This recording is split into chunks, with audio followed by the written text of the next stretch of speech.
Loving Heavenly Parent, we thank you so much that we're able to gather together this evening from many different parts of Europe, as far as I can see. And this chance to be able to study the way that you have worked through history to bring salvation to this world, and how it was that people of different parts of the world responded in different ways, and how eventually it was possible for a foundation to be laid for you to be able to work so the Messiah could be born. But at the same time, how difficult it was to create that kind of foundation where there could be freedom, and freedom of religion in particular, so people could have the opportunity to be able to worship you in the way they chose, and to be able to listen to different messages revealed by your prophets.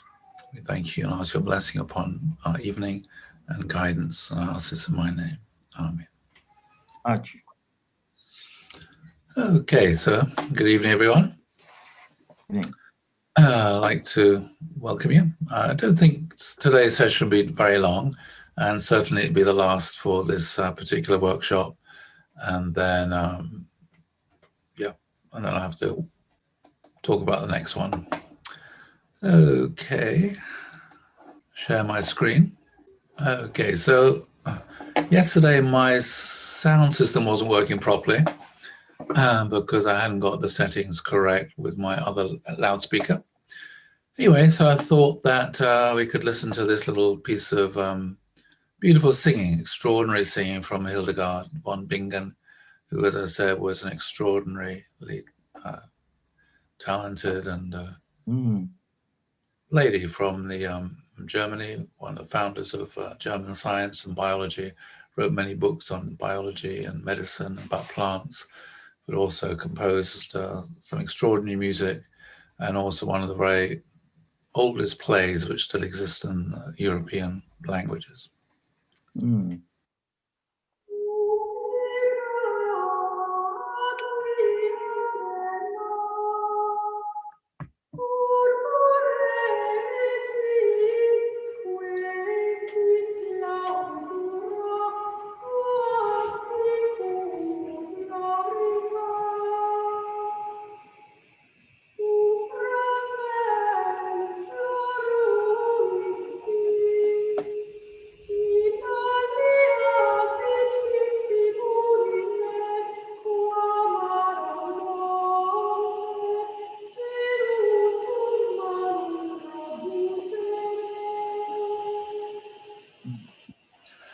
So you can see it's extraordinarily beautiful, pure sound, and also you can hear it from within a cathedral. So you get that from these Gothic, these old European cathedrals, that special kind of sound which you don't get within an ordinary room or any other religious building, really.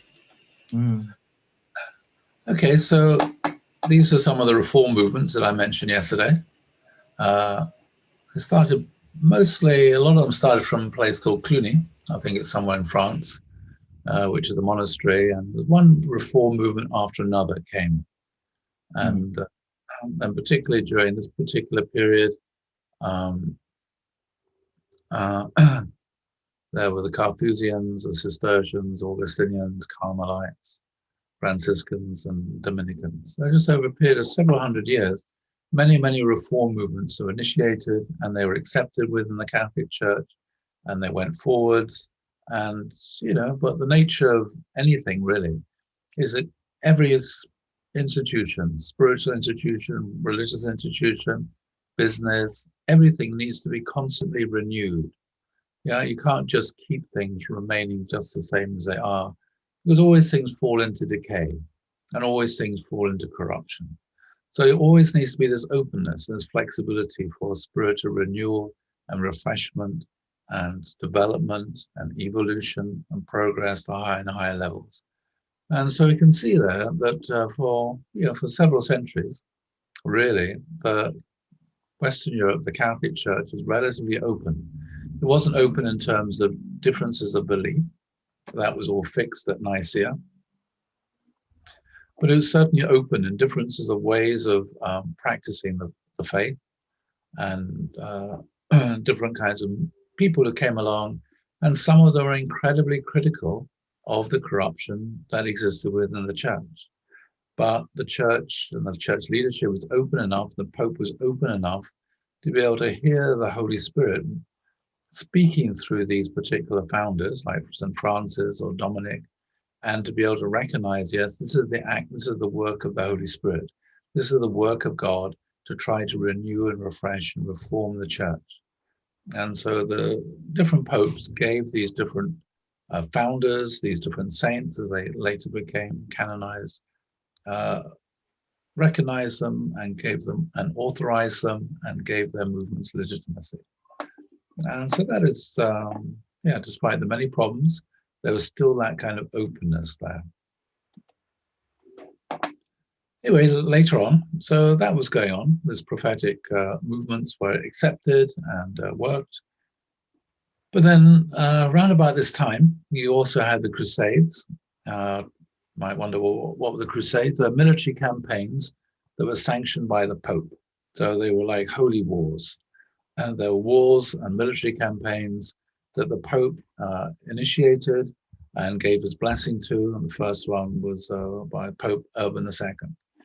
And those are the first crusade here in 1096. And they started, and you might wonder, why were they there? So we looked at earlier at the growth and development and spread of Islam. Islam started somewhere down here in Saudi Arabia.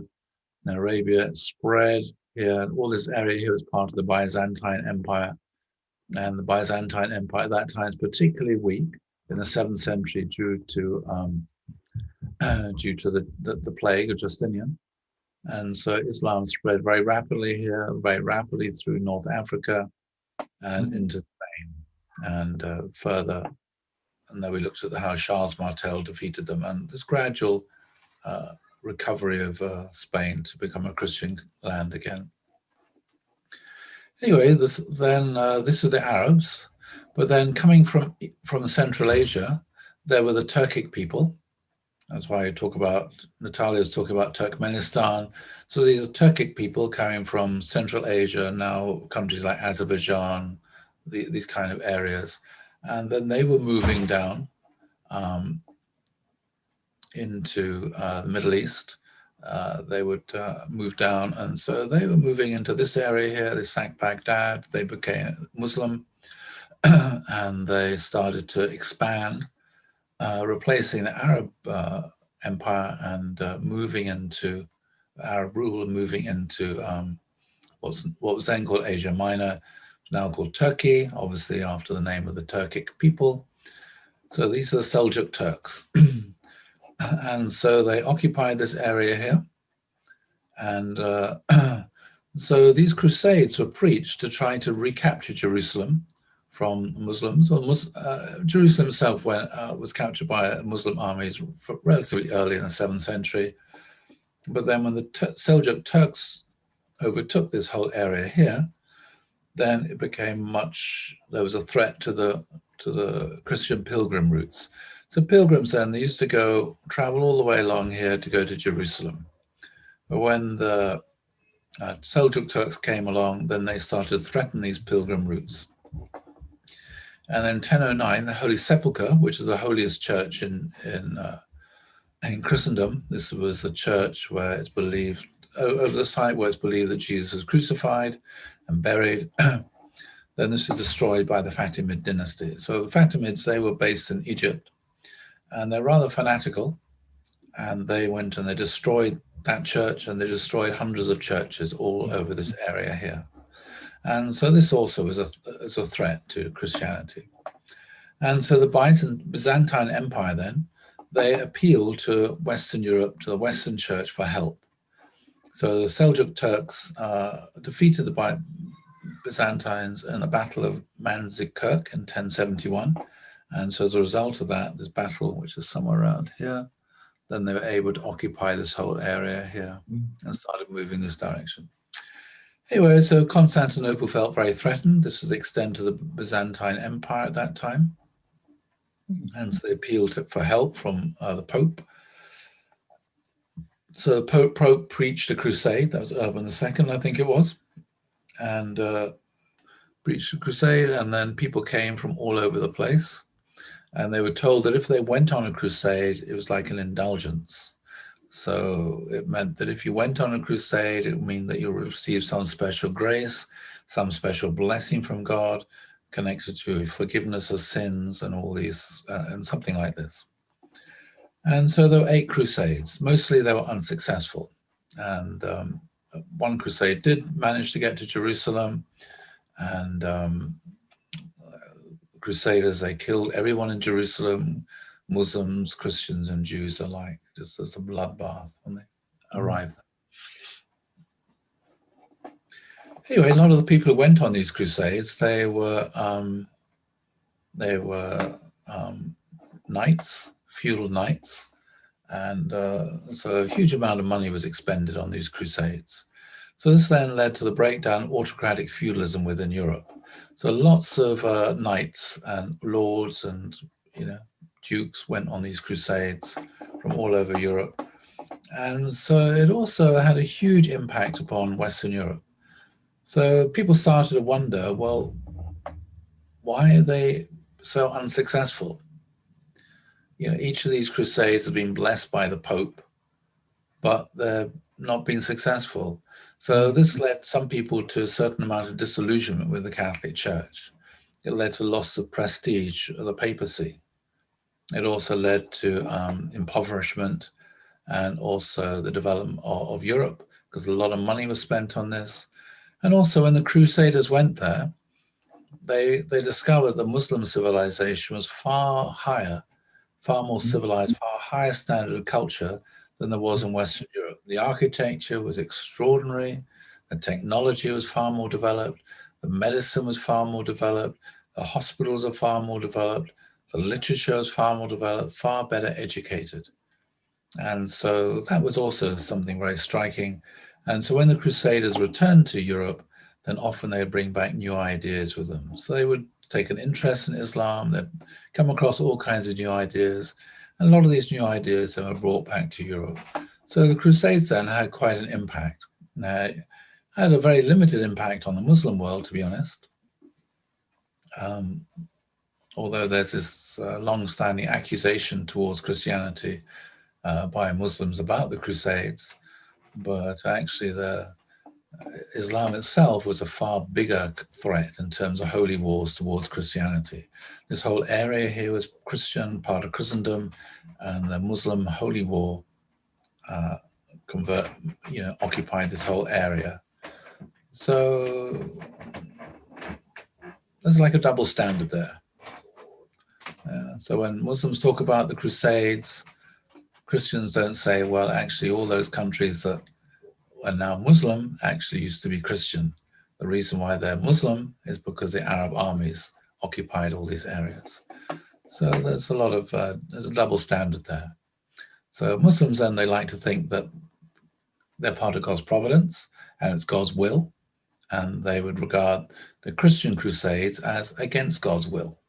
So they have a double standard. What they do is part of God's will and is justified, whereas what Christians did in trying to reclaim these Christian lands in Jerusalem, they regard as being against God's will. That's kind of an interesting double standard there. Anyway, the very first crusade, which is interesting, they started off and as they traveled through Germany, then they encountered lots of Jews. And so there was a lot of the first crusade, they attacked a lot of the Jewish towns and villages that were on the way, and a lot of Jews are massacred and put to death. This wasn't instigated by the church, by the official church. This wasn't instigated or supported by the kings or the royal authorities. It was just a very deep sense of prejudice that a lot of the Crusaders had towards Jews. And so as a result of that, a lot of the Jews then they moved out of the way of the Crusaders, and they moved up to Poland, and they left this kind of area here. They got out of the way of these kind of trade routes, crusading routes, and they went to live in Poland, and they were welcomed in Poland by the king of that time. So it's interesting then, just to look at this issue of anti-Semitism. I realized I could have finished this lecture yesterday. I just hadn't quite got my slides all sorted out, I'm afraid to say. So I just thought we'll just have a look at this issue then of the rise of anti-Judaism. It's a very, very complicated thing, really. And it sort of appeared very much from this time, from the Middle Ages, around about the time of the Crusades. There was trying to understand what was going on here. So something which went on through much of the Middle Ages in Western Europe, well, in Europe really, in Christian Europe, there was the forced conversion and baptism of Jews. So sometimes Jews are forced to be converted to Christianity at the sword. So, for example, when the Christian armies reclaimed or recaptured Spain, then all the Jews who were living in Spain and Muslims living in Spain had a choice: either you convert to Christianity, or you have to leave the country, leave Spain. This is in the 15th century, either you have to convert to Christianity, or you have to leave Spain, or you're going to be put to death. These are the three choices. So most Jews, then they left, and they went and settled in Muslim countries where they were allowed to live peacefully. Muslims also left. They were expelled from Spain. There were Jews who stayed behind, who converted to Catholicism. And there were also Jews who stayed behind and pretended to convert to Catholicism. They're called the Marranos. And so the Spanish Inquisition, when it came about later, was directed towards the Jews who claimed to have converted to Catholicism. So even though they converted and became Catholics, still they weren't accepted by Spanish Catholics as being real Catholics. There was still a lot of prejudice towards them, and people were very suspicious maybe they hadn't really converted to Judaism. So the Spanish Inquisition was basically directed towards Jews who converted towards Catholicism. But I said there were lots of Jews who pretended to convert in Spain and also in Portugal, and they would maintain their identity, their Jewish identity, and but they would pretend to be Catholics. And for example, it's interesting, if you went into their homes, they would have pictures of Virgin Mary and Mother Mary and Christian crosses and everything. And then at the end of the day, at nighttime, they would turn these pictures over, and the other side of the picture, there'd be a Jewish symbols. And that's how they lived for 400 years. And then in the 1950s, I think it was, in the 1950s, then then people appeared in Portugal who claimed that they were Jews. And for the rest of the Jewish world, this was deeply shocking. They said, there are no Jews living in Portugal. They were all expelled, or they converted to Catholicism. So from Israel, they sent some people over there, some rabbis, to investigate this community of people who were claiming to be Jews. And they found that for 400 years, they had maintained their Jewish identity, maintained their Jewish traditions and celebrations, celebrating Passover, Hebrew, and everything. But on the surface, they looked like they were Catholics, and they all knew each other. So they would marry each other and then maintain their Jewish identity underground for 400 years. And it wasn't until the 1950s when they felt it was now safe to emerge and to appear into normal society. And so I thought that was extraordinary. They managed to do that for 400 years. And they were called Marranos. Anyway, so there were also compulsory Christian sermons in synagogues. So part of a sort of idea of interfaith was that Jewish synagogues, they had to invite a priest to come along and deliver a sermon, which the sermon the priest would try to convert all the Jews in the synagogue they ought to believe in Jesus. There were often public disputations. So there would be, particularly happened in Spain a lot, these sort of things.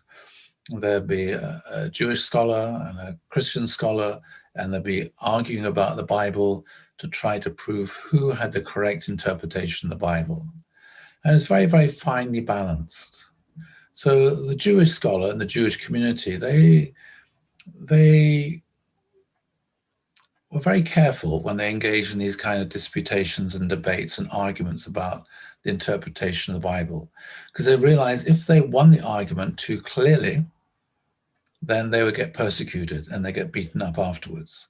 If they lost really badly, then the Christians would have even more contempt for them and they'd be humiliated. So they judged the arguments very, very finely so they would just lose, so they could maintain their dignity, and also they could prevent themselves from suffering even more persecution and violence. There was often the burning of Jewish books and Torah scrolls. Often they were forced into ghettos where they had to live. They weren't allowed to live with ordinary Christians. There were also restrictions on the professions, so they weren't allowed to engage in normal professions because they would often be very successful and do very, very well and reach the top of these different professions. And so a lot of people then became very envious. And so there's a lot of envy driving a lot of these things. And so this then, was always a question for Christians. If the Jews rejected Jesus, if the Jews failed, and Christians now are the ones who are saved because they believe in Jesus, and if Christianity is now the new Israel, and the Jews are the old Israel and they failed, how is it possible for the Jews to be successful? How is it possible for them to look like they've been blessed by God? How is it possible that whenever they engage in different areas of human activity, they're always very successful? So there's a lot of envy. And so the Jews then were excluded from one profession after another. And so at the end, in the Middle Ages, there's only one profession which is still open to them. That was money lending. So from a Catholic point of view, Catholics were not allowed to lend money for interest. They were not allowed to lend money and to earn interest on the money which they lent. So from Catholics, they were not allowed to do this. But obviously, in order to have finance, in order to have business, you need to be able to borrow money to be able to start a business. So you need someone to borrow the money from.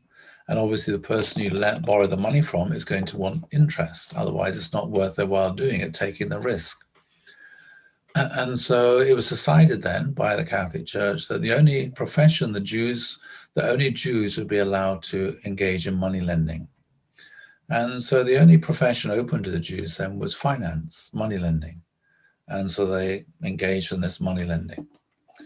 And then, of course, they became wealthy and rich through this. And that led, again, to even more feelings of resentment and envy. And then the legal status of Jews in Europe was that they were slaves. They were the personal property of the king. So from a royal point of view, the king liked to have Jews because they needed the finance. They needed the money. They needed to be able to borrow money for their activities, but also they realized that for the economy to do well, they needed finance, and the Jews, the only people who could provide the finance. At the same time, there's a lot of anti-Semitism. And so the king realized, well, the best way to protect the Jews is if the Jews become their personal property. So the Jews then were the personal property of the king. So if you killed a Jew, you were killing someone who belonged to the king. So that was the way the kings tried to protect the Jews. Well, they had the status basically of being the property of the king. At the same time, if you lend money to somebody, if you borrow money from somebody, what are you supposed to do? You're supposed to repay the loan. And so if you borrow money from somebody, you feel like you're in debt to that person. So of course, it's horrible being in debt to somebody. If you can repay the loan, repay the debt, then it's okay. But if you borrow money and you can't repay the debt, and the person keeps on coming to you wanting the money back, then naturally you get upset and angry and resentful. And you feel that all my problems are caused by the person to whom I'm in debt. And then kings particularly became heavily indebted to Jews. This is the way it was in England. The king owed the Jewish community vast amounts of money. So there were Jewish bankers, financiers, moneylenders. And then when they died, then all the money they had went to the king because they belonged to the king. So that's, all the money then, and when they died, went to the king, didn't stay within the family. Anyway, so it got to the point, though, in England where so many people owed so much money to the Jewish community that they found the easiest way to get rid of that, solve the problem, was to expel the Jews. And so England was the first nation in Europe to expel all its Jews. And all the Jews were expelled from England. And then when you expel them, then obviously that's the way you can solve your debt problem. And also there was, so this is one of the first expulsion. And then the same thing happened in many European countries. Jews were expelled from one country to another, always having to move around. Often they were slaughtered.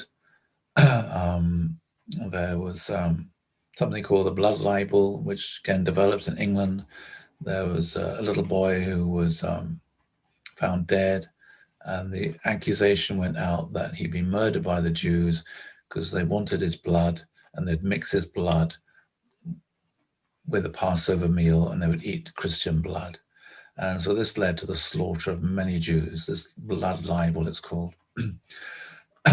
And of course, it's completely wrong. I mean, there's one thing Jews cannot eat, and that is blood. Jews are actually forbidden from eating blood. That's in Leviticus. That's in the commandments. They cannot eat blood. All the blood has to be drained from the meat, and that meat has to be well cooked, so there's no blood there. Anyway, that kind of accusation went out, and then they were, So one day there's a lot of anti-Semitism going on in Lincoln, for example, in Britain. The Jews, they took refuge in the Duke. He invited them all into his castle. They took refuge there, but then eventually they were burnt to death. And those other ones, they were found in wells. Anyway, eventually, that was a reality through much of the Middle Ages. It wasn't going on all the time everywhere, but from time to time, this sort of thing will go on. And then finally, with the French Revolution, you had the Declaration of the Rights of Man. Along with this, the French armies, the Napoleon, there's the emancipation of the Jews. And with the emancipation of the Jews, they're able to engage into the professions, and many of them assimilated. So as assimilation, they tried to just dress like everybody else. But then, of course, you have the genocide by the Nazi Germans. The Nazis are not just Germans, of many different countries in Europe. And then, of course, more recently, you got Holocaust denial, and most recent is delegitimizing the state of Israel. So I want to try and look at this a little bit and try and understand. Because for me, this is always something I would try to figure out. What are the reasons for this anti-Judaism? What are the reasons for it? And so when one tries to look at some of these reasons, it's really interesting to try and find out what is the ultimate cause of anti-Semitism, anti-Judaism. And I think it's interesting. So sometimes people say it's economic. The Jews are hated because they possess too much wealth and power. And so you have this accusation: the Jews control the world economy, the Jews control all the banks, the Jews control all the governments. And there was a particular publication called the Elders of Zion. It's the second, apparently it's one of the most published books in the entire world after the Bible and a couple of other books, the Elders of Zion. It was exposed, it was published in the late 19th century. It was exposed as a forgery by the Russian secret police. And here's the argument that there was a Jewish group of Jewish leaders who were meeting together and plotting, taking over the world and running the world, and explaining how it was that they could control the world through controlling finance and banks, how they could control the different governments, etc., etc. And you still get these accusations. The Jews are hated because they possess too much wealth and power. So let's have a look at this argument. Well, first of all, in most of Europe, for most of European history, the Jews lived in what we'll call shtetls. These are poor little villages throughout Central Europe. And if you look at the economic reality of Jews living in these shtetls, where they weren't allowed to engage in any of the regular professions, they were all very poor, powerless, and hated. And there were lots of pogroms against them. If you ever watched that film Fiddler on the Roof, that's an example of a Jewish shtetl and the kind of pogroms that would gone up against them.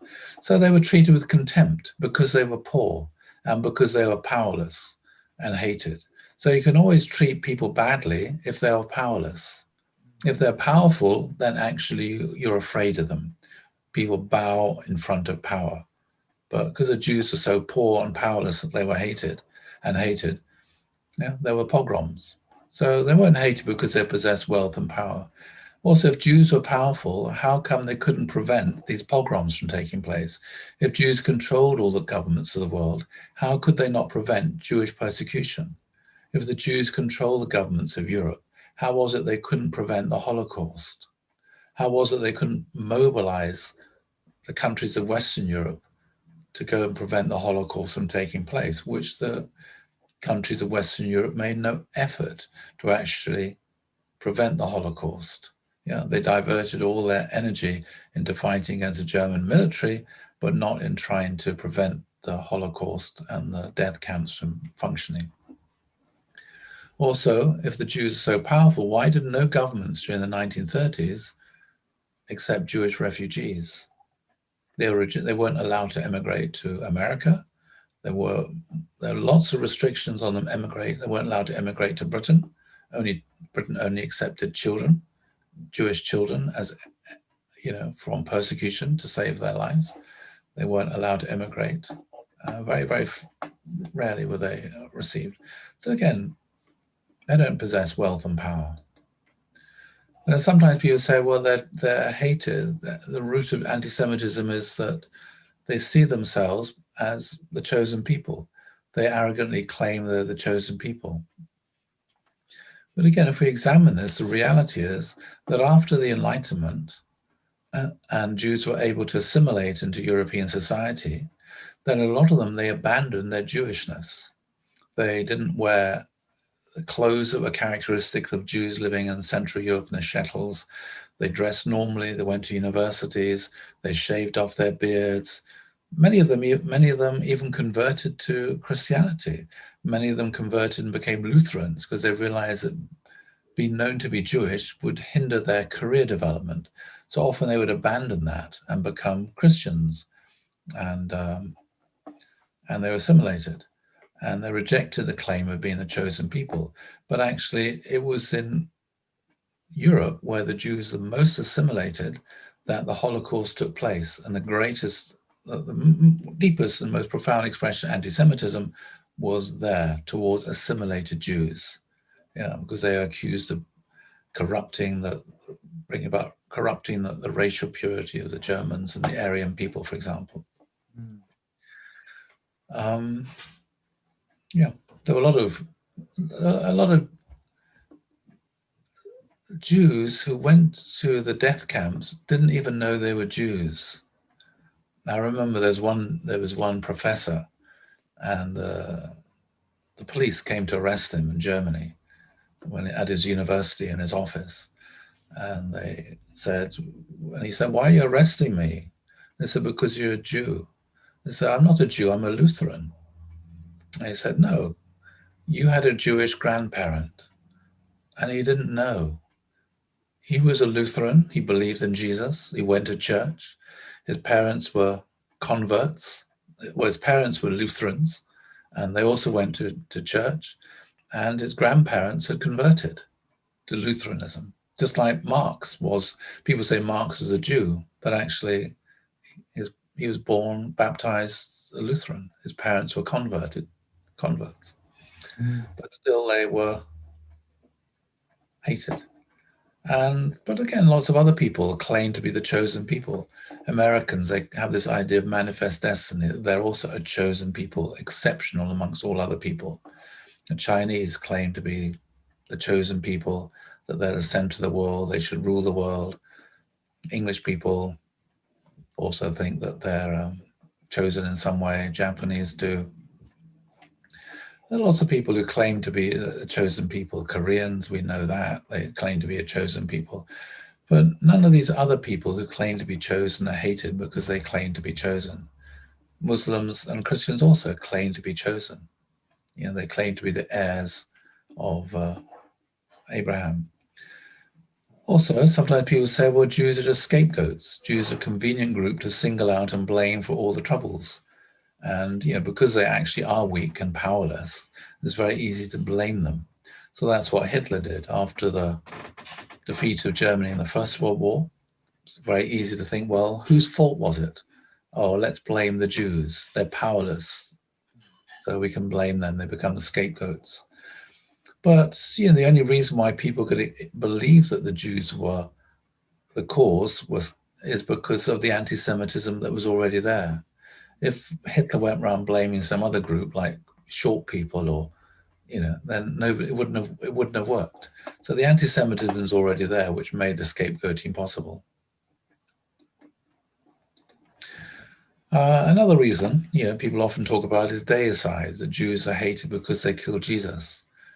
But again, if we look at this, when we looked at this in my lectures, you know, about the life and teaching of Jesus, we saw it was very clear. Actually, the Jews didn't kill Jesus. Jesus was killed by the Romans on a political charge of being proclaimed the King of the Jews, and maybe even claiming to be the King of the Jews and the Messiah, and thought by the Romans to be trying to lead an uprising to overthrow the Roman occupation and establish Jewish independence. But okay, but anyway, even if the Jews did kill Jesus 2,000 years later, why would you be hating Jews? I mean, if you think about it, you know, what happened to Socrates? Socrates was the greatest of the Greek philosophers, but in Athens, he was found guilty of corrupting the youth. And so he was sentenced to death and he was executed.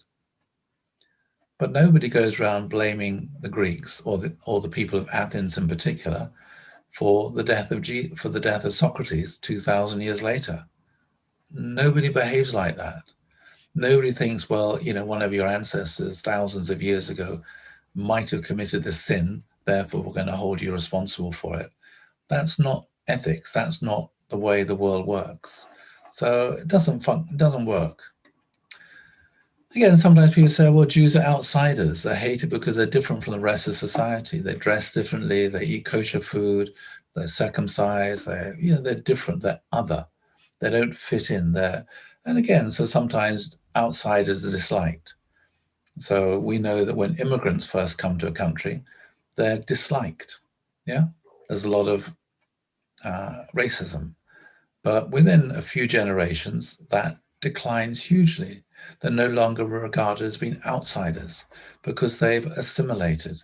Yeah, they now eat the same food, speak the same language, and racism declines. You can see this in Britain, for example. You know, the amount of racism that was in Britain towards Black people in the 1950s was awful, but it's declined hugely over the decades.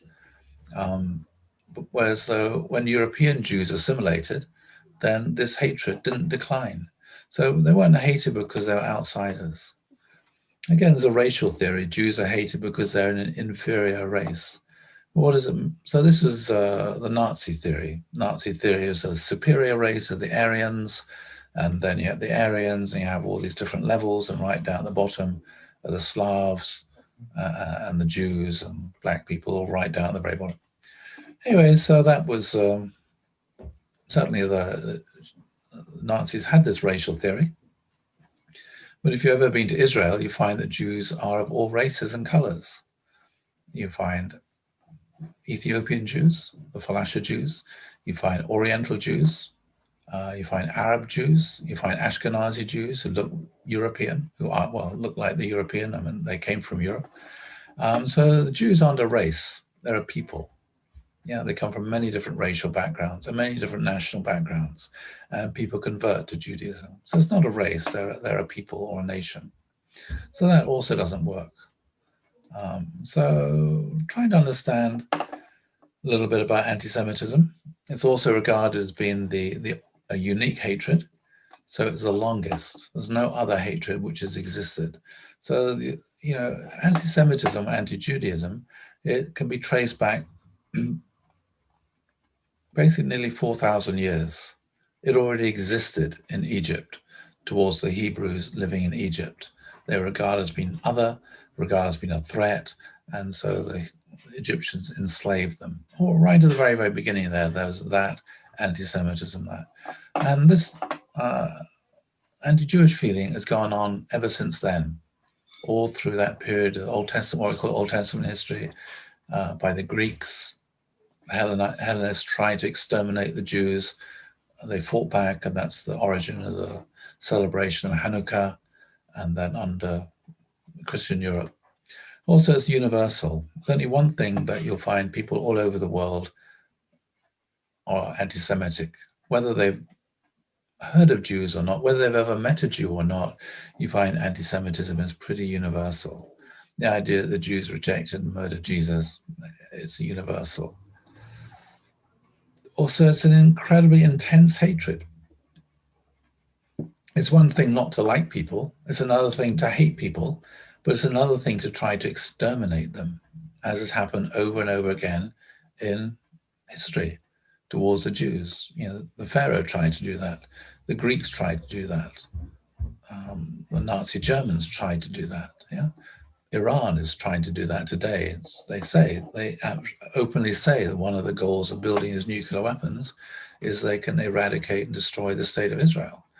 To hate with such intensity, you don't just hate somebody, you actually want to murder them and exterminate the whole race. It's unusual. At the same time, there's a lot of confusion in this anti-Semitism. So Jews are hated for being lazy and inferior race. That was one accusation. They accused of being lazy because they wouldn't work on the Sabbath. On the Sabbath, they had a day of rest, so they accused of being lazy. They're also accused of being inferior by the Germans, Nazis. At the same time, they are accused of dominating the economy, in which case you have to work really hard at your business, and also accused of taking over the world. Well, if you're inferior, how is it possible for you to take over and run the world? It's an incoherent argument. At the same time, Jews are hated for stubbornly maintaining their separateness through their faith, through their religion, through their beliefs, through kosher laws, through the food they eat and all these things. And at the same time, when they do assimilate, as they did in Europe in the 19th and 20th century, they were accused of posing a threat to racial purity through intermarriage. And so again, you had the Nuremberg laws saying that Jews were not allowed to marry other Germans. And again, Jews are seen as pacifists and also as warmongers. And that was what that went on during the 1930s. Hitler said, actually, the Jews didn't fight. So when the Kaiser, during that time, they actually did a survey, a census. They found that Jews are overrepresented in terms of volunteering to join the German army. Jews are overrepresented in terms of, proportionally, a higher proportion of Jews joined the German army than Germans. A higher proportion of Jews won the Iron Cross than other Germans. So that was kind of interesting. And at the same time, they're accused of being warmongers, trying to stir up wars. And so that was the accusation of Hitler. Oh, the Jews are trying to create another war. And then they're accused of being capitalist exploiters, and at the same time as being revolutionary communists, wanting to destroy communism, wanting to destroy capitalism. They're also accused of possessing a chosen people mentality, being arrogant, and they're also accused of having an inferiority complex. So when we try and unpick all these arguments about, that are the root of anti-Semitism, there's a lot of incoherence and confusion there. So obviously all this stuff is really, it's superficial in that sense. It's not the real reason for anti-Semitism. There must be something else, something much deeper, why it is that for the whole of human history, a lot of people have hated Jews. What is it?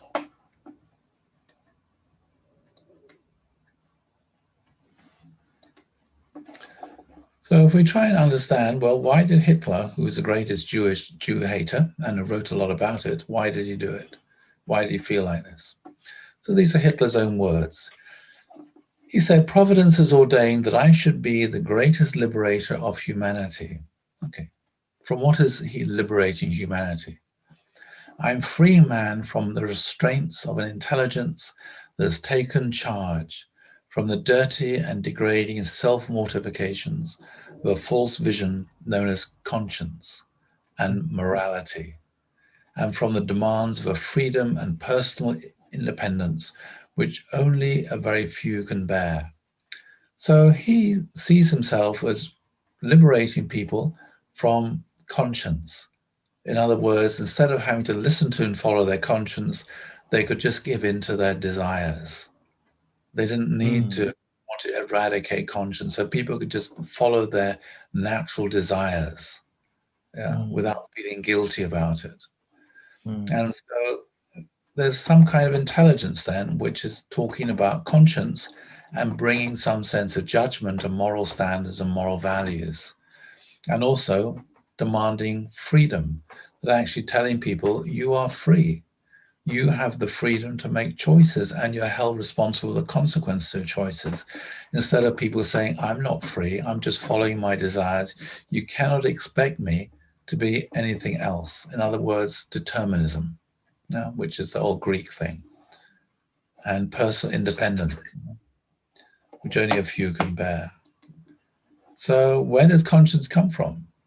Well, Hitler said conscience is a Jewish invention. It is a blemish like circumcision. Yeah. So who invented conscience? Abraham. That's where all of this came from, Abraham. Yeah. The word Hebrew means to be other. Abraham stood against the whole world because he followed his conscience. And God said to Abraham, be blameless, walk before me and be blameless, follow your conscience. And we saw the earliest emergence of the whole notion of conscience happen with Abraham's family, with Abraham and then with Joseph in particular, this whole notion of conscience, following one's conscience, original mind, the whole notion of guilt as opposed to shame-based morality. And so Hitler said, if only one country, for whatever reason, tolerates a Jewish family in it, that family will become the germ center for fresh sedition. So it's basically this intelligence, this idea that there is a God who stands in judgment over all humanity and that there's a conscience. So that's what he was trying to destroy, this thing. And so if we look at this, so what is it that Abraham and Jews brought into the world? It was the idea of an absolute universal morality. So up until Abraham, every nation had its own gods. Every nation worshipped idols. Every nation had its own morality. And we looked at paganism, I can't remember when, but I looked at it when we looked at an idol worship. We looked at that when looking at the stories in the Old Testament. We examined paganism, we examined idol worship, and we examined that actually along with this came the sense of relativism. This is our way of life. These are our standards. Don't judge us. We sacrifice our children. Our sexual morality is like this. And, all sexual moralities and all ways of behaving are completely relative. There's no absolute standard. Whereas Abraham and then at Mount Sinai, the Jews were told there is one God. In other words, all idols, all the gods of all the other nations were false gods. They were all idols. And then all these other nations were worshipping idols. And so this other idea at Mount Sinai, there's one God who makes moral demands on all humanity. In other words, there's one absolute standard that all human beings should follow and accept and adopt. It's the Ten Commandments, but even easier than Ten Commandments, it's the 7 laws of Noah, which again I talked about before. So this is this absolute proclamation. There's an absolute standard of right and wrong, and there's one God who created human beings, who decided what is the right way all human beings should live their life, which means there's certain things which are absolutely wrong. Doesn't matter what religion you are, what nationality you are, what race you are, there's an absolute standard of morality, which is universal.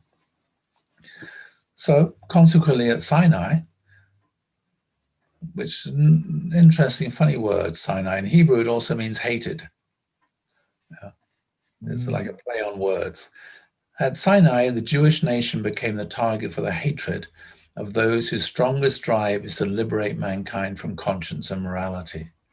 To say, it doesn't matter about our sexual morality. You cannot stand in judgment and say to me, this is wrong. That's your view, but you do not have the right or the authority to stand in judgment and say that is wrong, or to say that God said it is wrong. And so on this basis then, which is from Sinai, which is the whole critique of idol worship throughout the Old Testament, Abraham's destruction of idols, the destruction of the idols in Canaan, pagan gods then are nonsense. And of course, Hitler was a pagan, and Hitler extolled paganism. He self-identified as a pagan. He wanted to replace Christianity with paganism. They actually started building buildings for this. Yeah, Hitler didn't just hate Judaism, he also hated Christianity because Jesus was a Jew. And so German Christians spent a lot of time trying to explain that actually Jesus wasn't really a Jew. They're trying to extract and remove the Jewishness out of Christianity. This means the pagan gods are nonsense. There is only one God for all of mankind who's invisible, infinite, and perfect. This means infanticide and human sacrifice are unacceptable. So this is the practice of the idol worshippers in the Old Testament time. Every human being is born with specific rights. No one can live as he pleases, for everyone must surrender his will to a higher authority. So on a certain conscious level, people recognize the Jews' message as the truth.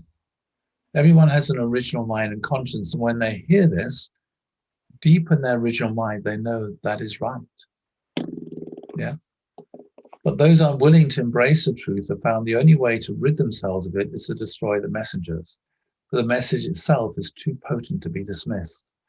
Yeah. So when people, it's like when you hear this, when people hear this, they feel really uncomfortable. It makes them feel guilty because that's their original mind was responding to this sense of absolute truth. So they try to destroy that. In the modern world, it's called canceling people. Yeah. If you criticize transgenderism or this and this, you get cancelled because it strikes their original mind. Yeah. And they feel really uncomfortable. And so they just try to destroy the messenger. And that's what's going on in the cancel culture of today. It's just another expression of this. So that was to do with absolute morality, which came from Judaism, conscience. And then for Christians, it's slightly different because, of course, Christians also believe in absolute standard morality, which is universal, 10 Commandments. So Christians were threatened by the Jewish message. So Jews said that Jesus was not God. So Judaism is a form of absolute monotheism. No human being is God. There's only one God. And human beings are children of God, but no human being is God or can be God. So Jews have always unconditionally said Jesus was not God. Jesus was a Jew, he was a human being, he had a good message, but he wasn't God. So this statement then assumes there's something wrong about Christianity. But as we've been looking at, for Christians, correct doctrine is absolute. Yeah. If you deny the Nicene Creed, you deny that Jesus is God, you are a heretic. So Jews then, they're the worst of all the heretics because they say Jesus was not God.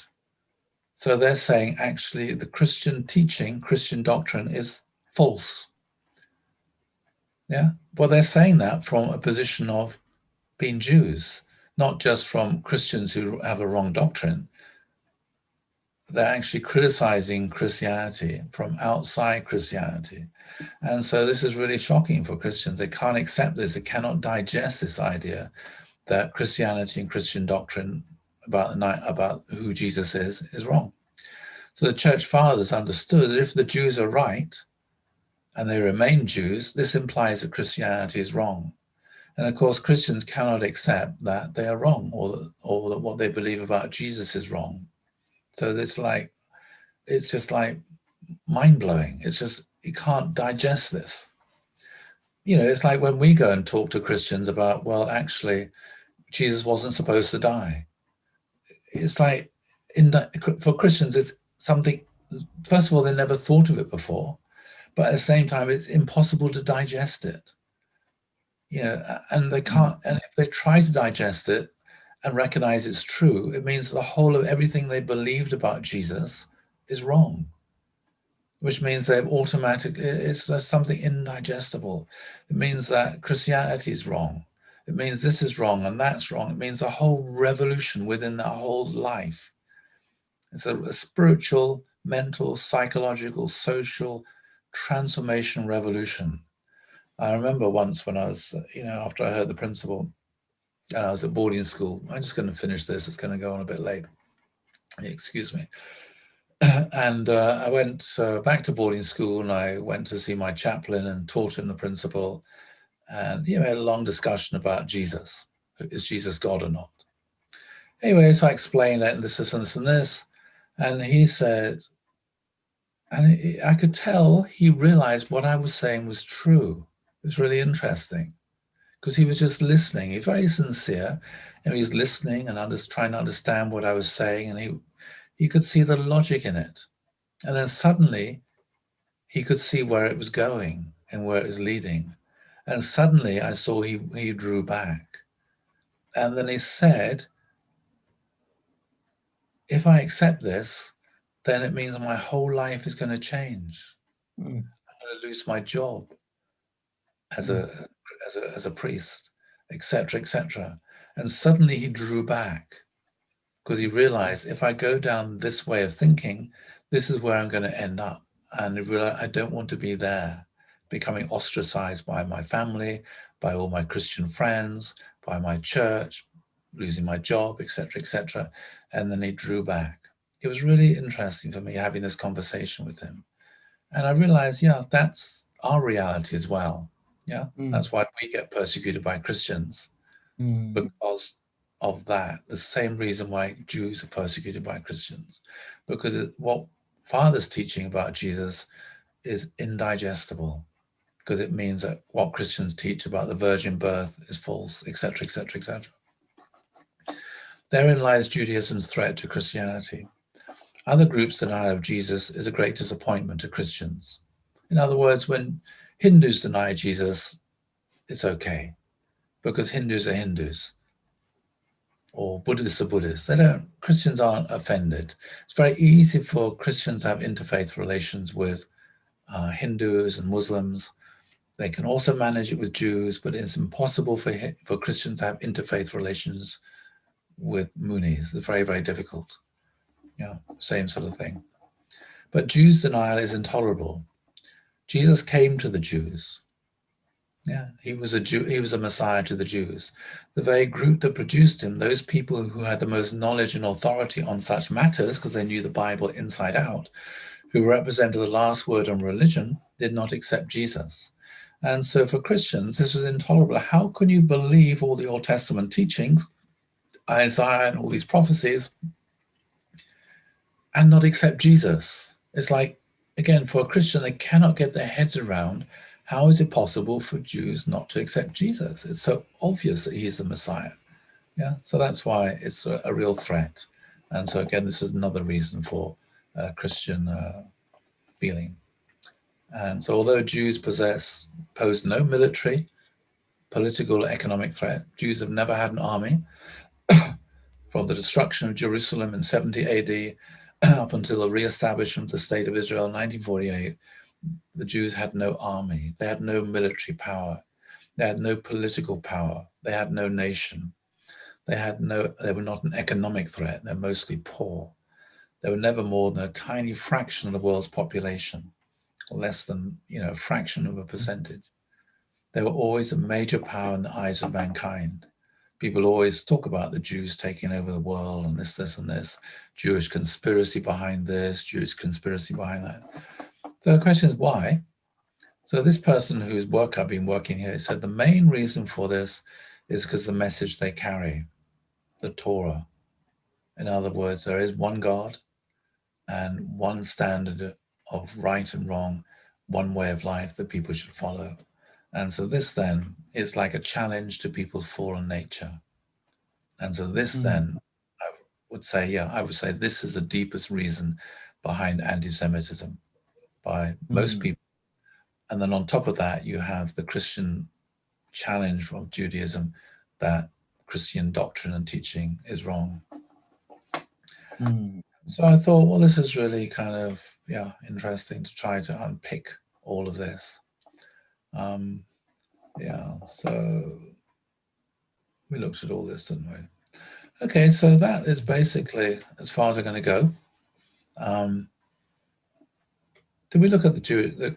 Oh, we didn't know. Okay, we'll stop then and have a break. I just realized I've still got to talk about the captivity and return. Oh, I should have stopped 15 minutes ago. Sorry, I misjudged my timing now. Okay, so I'll stop there. Okay, so that's what happened there, which I was just talking about. I just had some notes in my slides, which I can't read when the PowerPoint's done, and I didn't get around to reading them before this lecture. So yeah, that's what I was talking about there. I went from Rome to Avignon, then Avignon back to Rome, and then we had this confusion here, Papal Schism, Council of Constance. And this council, it was called by the Holy Roman Emperor. And because of this, all this confusion, a lot of reform movements started in different European countries. There's one reform movement, particularly in England. This was by Wycliffe. He was a professor of biblical studies at Balliol College and Oxford University. And he preached against a lot of this corruption. And because it was England, he was allowed to get away with it. And so this a movement called the Lollards started, which went around demanding church reform. It was a social, political, religious movement. In Bohemia, someone called Jan Hus, or is now in Prague, that kind of area, he heard about these teachings of Wycliffe, and he decided that was a good thing. And so he went around preaching the need for church reform in Bohemia as well. And so this is at the time of the Council of Constance. And so the Council of Constance, all the cardinals and a lot of political leaders, members of aristocracy and nobility, they gathered together, presided over by the emperor. And the emperor said, I'd like to hear what Jan Hus has to say. And so he sent an invitation to Jan Hus and said, would you like to come to Constance and share with us your views about church reform? And Jan Hus was kind of a bit wary. And he said, thank you very much for your invitation, but I am a bit concerned about my safety, because my ideas are very, very radical, and I'm concerned about what will happen. So the emperor, he said, I'll give you a safe passage. I'll give you a letter which will guarantee your safe passage here to the council. I guarantee you'll be safe while you speak to the council, and I'll give you safe passage back home. So Jan Hus thought, well, if I got safe passage guaranteed by the emperor, what's the danger? So he went to Constance and he addressed the council about his ideas of church reform and various other things. And they were so outraged by what he taught and what he said that they arrested him and they tried him. And they found him guilty of various things, and they had him burnt at the stake. That's what happened to him. And then they sent soldiers, troops were sent, armies were sent to put down the Hussites. The Hussites. These were the followers of Jan Hus in Bohemia, in Prague, and they fought and they were massacred and they were slaughtered and they were put to death. And if you go to Prague and the main square there, you'll see a monument to Jan Hus and all the nobles and his followers who supported him. And this is traumatizing for the people in Bohemia. The country in Europe with the highest number of atheists in Europe is the Czech Republic. And you wonder, well, why is there so much atheism in the Czech Republic? Well, you have to go and think, well, what memory do they have of the church? What is their impression? What is their historical memory of Christianity and the church? That's their historical memory. What happened to the church reformer Jan Hus and all his followers, and how they've been invaded by foreign armies of Catholics who came and put down and slaughtered these church reformers. So you have to ask yourself, well, you know, when the Jews came back to Jerusalem, there was a huge amount, which we talked about before, there's an extraordinary reform. Yeah, they rebuilt the temple, reestablished, reformed, and purified Judaism. After 70 years of the papal captivity, and there was no reform. It was still as corrupt, if not even more corrupt than it was before. And then you had all these schisms and the corruption that was there, just arguments about power. We looked at the earlier reform movements, which are successful, the Franciscans, the Dominicans, etc., etc. But now when you had attempts at reform, these reformers like Wycliffe and Jan Hus, they were rejected and they were put to death. Francis, Dominic, these are the ones who weren't rejected and put to death, but these reformers were put to death. And so you have to ask yourself, is there a foundation to receive the Messiah here? After 1,400 years of Christian history in Europe, is there a foundation to receive the Messiah? If the Messiah had been born at any time in these 1,400 years in Europe, he would have been put to death as a heretic. So that's why, you know, God's providence moved from the Roman Empire to the Germanic tribes, because there was that element of freedom. Then it moves the Germanic tribes to England, and there's much more of a culture of freedom within England, which is why William Wycliffe was able to preach and teach, and there was various reform movements were taking place there, and he died, and he was buried. But another thing that happened at the Council of Constance, the Roman Catholic Church hated Wycliffe. But when Wycliffe was alive and preaching in England, the papacy, you know, the church, you know, England was quite a free country in many ways, even though it was still Catholic. But then the Council of Constance, they passed a decree and they said that Wycliffe's bones should be dug up, burnt and scattered on the river. And so a delegation of Catholics went to England. They found Wycliffe's grave. They dug him up. They burned his body and his bones, and they crushed them and they scattered them on a river. That's how it was. Is there a foundation to receive the Messiah? No. So this is the great problem. 1,500 years of Christian history, there's still no foundation to receive the Messiah. There's a deeply religious people. It's not a problem. People are really religious, but the problem is a lack of freedom of religion. This is the problem. There's a foundation of faith. Everyone goes to church, whether they like it or not. Everybody prays, whether they like it or not. Everybody tithes, whether they like it or not. Very strong religious culture. But there's no freedom of religion. There's no foundation of substance. There's no law to guarantee and protect freedom of religion and freedom of speech and freedom of ideas. So there's no foundation for the Messiah to come. Because if the Messiah came along and he didn't subscribe to the Nicene Creed, if the Messiah came along and he didn't like the way the Pope was running things, if the Messiah came along and he thought, we need a bit of a change here, we need to reform things here, it's not really the way, it's not really a Chungaguk standard, the Messiah would have been put to death. That's the reality. And so that then is a problem.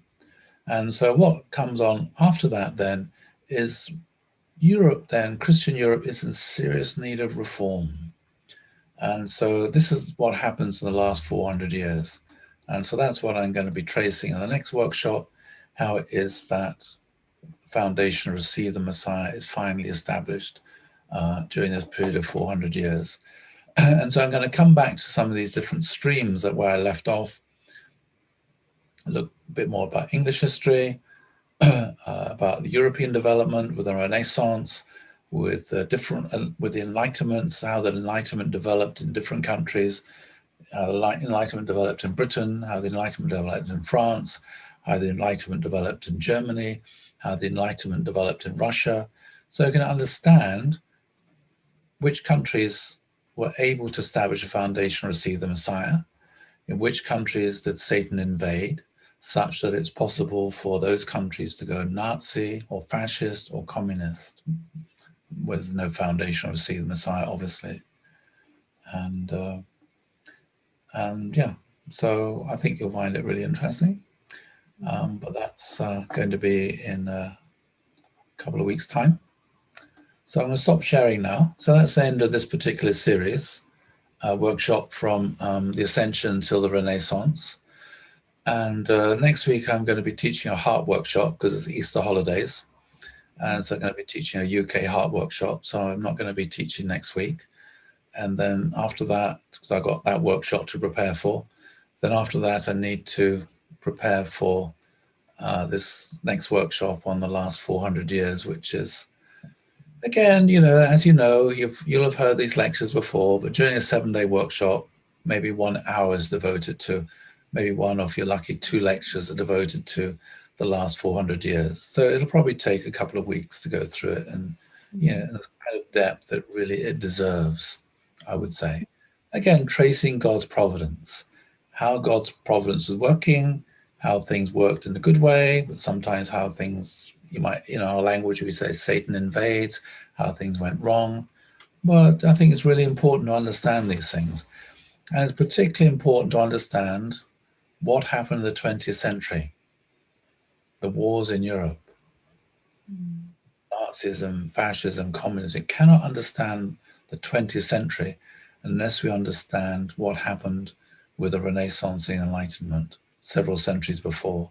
And as Natasha was saying, you know, yesterday, I think, or on Tuesday, to understand why the communists were able to take over in 1917, you need to understand not what went on in 1917, you actually need to understand what went on in the 1,000 years before 1917.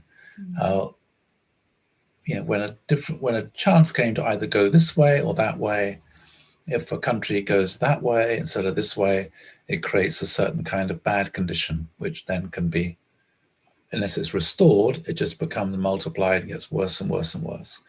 So when an incredible challenge comes, then that's what happens.